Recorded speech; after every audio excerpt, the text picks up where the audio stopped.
Hello everybody, my name is Jeremy. I'm going to read from the Bible, the Word of God. I'm going to start from Proverbs 16. So Proverbs 16. The plans of the heart belong to man, but the answer of the tongue is from the Lord. All the ways of man are pure in his own eyes, but the Lord weighs the spirit. Commit your works to the Lord, and your plans will be established. The Lord has made everything for its purpose, even the wicked for the day of trouble. Everyone who is arrogant in heart is an abomination to the Lord. Be assured he will not go unpunished. Be steadfast. By steadfast love and faithfulness, iniquity is atoned for. And by the fear of the Lord, one turns away from evil. When a man's ways please the Lord, he makes even his enemies to be at peace with him. Better is a little with righteousness than great revenues with injustice.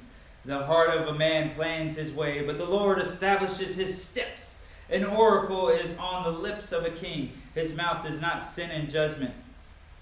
A just balance and scales are the Lord's. All the weights in the bag are his work. It is abomination to kings to do evil, for the throne is established by righteousness. Righteous lips are the delight of a king, and he loves him who speaks what is right. A king's wrath is a messenger of death, and a wise man will appease it. In the light of the king's face there is life, and his favor is like the clouds that bring the spring rain. How much better to get wisdom than gold? To get understanding is to be chosen rather than silver. The highway of the upright turns aside from evil. Whoever guards his way preserves his life. Pride goes before destruction, and a haughty spirit before a fall. It is better to be of lowly spirit with the poor than to divide the spoil with the proud. Whoever gives thought to the word will discover good, and blessed is he who trusts in the Lord. The wise of heart is called discerning, and sweetness of speech increases persuasiveness.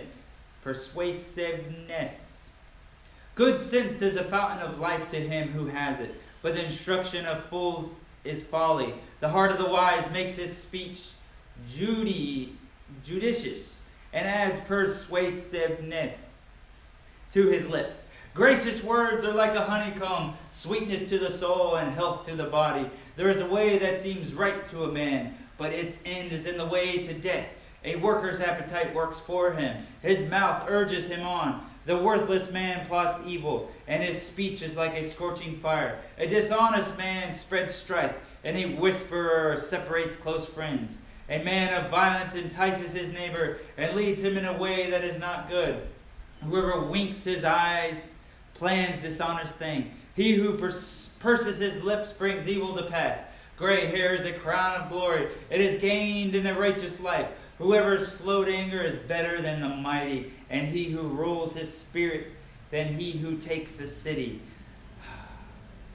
The lot is cast into the lap, but its every decision is from the Lord. That was Proverbs 16. We're going to go to Proverbs 17. Better is a dry morsel with quiet than a house full of feasting with strife. A servant who deals wisely will rule over a son who acts shamefully, and will share the inheritance as one of the brothers. The crucible is for silver, and the furnace is for gold, and the Lord tests hearts. An evildoer listens to wicked lips, and a liar gives ears to a mischievous tongue. Whoever mocks the poor insults his maker. He who is glad in calamity will not go unpunished. Grandchildren are the crown of the age, and the glory of children is their fathers. Fine speech is not becoming to a fool, still less is false speech to a prince. A bribe is like a magic stone in the eyes of the one who gives it. Wherever he turns, he prospers. Whoever covers an offense seeks love, but he who repeats a matter separates close friends. A rebuke goes deeper into a man of understanding than 100 blows into a fool. An evil man seeks only rebellion, and a cruel messenger will be sent against him. Let a man meet a she-bear robbed of her cubs, rather than a fool in his folly. If anyone returns evil for good, evil will not depart from his house. The beginning of strife is like letting out water, so quit before the quarrel breaks out. He who justifies the wicked and he who condemns the righteous are both alike an abomination to the Lord. Why should a fool have money in his hand to buy wisdom when he has no sense? A friend loves at all times, and a brother is born for adversity. One who lacks sense gives a pledge and puts up security in the presence of his neighbor. Whoever loves transgression loves strife. He who makes his door high seeks destruction. A man of crooked heart does not discover good, and one with a dishonest tongue falls in calamity.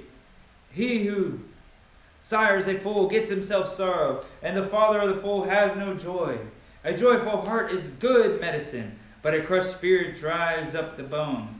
The wicked accepts a bride in secret to pervert the ways of justice. The discerning sets his face toward wisdom, but the eyes of the fool are on the ends of the earth. The foolish son is a grief to his father, and bitterness to her who bore him. To impose a fine on a righteous man is not good, nor to strike the noble for their uprightness. Whoever restrains his words has knowledge, and he who has cool spirit is a man of understanding. Even a fool who keeps silent is considered wise. When he closes his lips, he is deemed intelligent. That was Proverbs 17. Let's look into 18. Let's do it, Proverbs 18.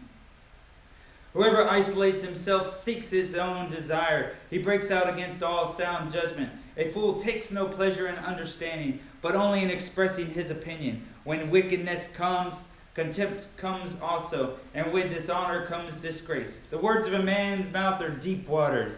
The fountain of wisdom is a bubbling brook. It is not good to be partial to the wicked, or to deprive the righteous of justice. A fool's lips walks into a fight, and his mouth invites a beating. A fool's mouth is his ruin, and his lips are a snare to his soul. The words of a whisperer are like delicious morsels. They go down into the inner parts of the body. Whoever is slack in his work is a brother to him who destroys. The name of the Lord is a strong tower, and righteous man runs into it and is safe. A rich man's wealth is his strong city, and like a high wall in his imagination. Before destruction, a man's heart is haughty, but humility comes before honor. If one gives an answer before he hears, it is his folly and shame. A man's spirit will endure sickness, but a crushed spirit who can bear? An intelligent heart acquires knowledge, and the ear of the wise seeks knowledge. A man's gift makes room for him and brings him before the great. The one who states his case first seems right until the other comes and examines him. The lot puts an end to quarrels and decides between powerful contenders. A brother offended is more underyielding than a strong city, and quarreling is like the bars of a castle. From the fruit of a man's mouth his stomach is satisfied. He is satisfied by the yield of his lips. Death and life are in the power of the tongue, and those who love it will eat its fruit. Who finds a wife, wife finds a good thing and obtains favor from the Lord. He who finds a wife finds a good thing and obtains favor from the Lord. The poor use entreaties, but the rich answer roughly. A man of many companions may come to ruin, but there is a friend who sticks closer than a brother. That was Proverbs 18. We'll hold off there. That was fantastic. Wonderfully fantastic, terrific, awesome. God is awesome. Right. Good. Word of God. That was Psalms. Excuse me, that wasn't Psalms. That was Proverbs 16, 17, and 18. Love you guys. May peace always be with you. Stay in the Word of God. See ya.